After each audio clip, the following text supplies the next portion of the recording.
Easy money! Tayo to, di ba? Oo. Ano to? Ayaw ko, chinelas, Mary. Tatay ko yung pinakamagaling na hold upper sa kasaysayan ng barangay, tapos yung kaisa-isa niyang anak hindi mang-hold up. Si Nicoy, ang bagong miyembro ng grupo ninyo. Ha?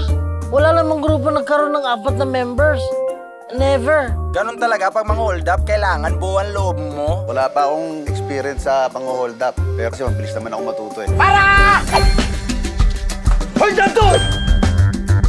Gutom na ako. Subukan ko? Tanggapin natin na wala talaga tayong pag-asang maging hold upper. Ako, mag-apply na lang akong call center. Yan talaga yung pangarap ni Eman eh. May pagmalaki siyang kataing. Matagal na namin pangarap na maging #1 na hold upper sa Barangay Husay. At ngayon kasama ka na namin, makakamit na namin yon. Kampay! May alam ako isang bentahan na magaganap. Kaibigan kong negosyante. Pero sa bibili na item.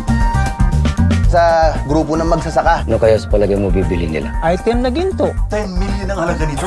10 million? Eh mukhang walang balak ibigay sa'yo yung item. Pakita mo yung pera.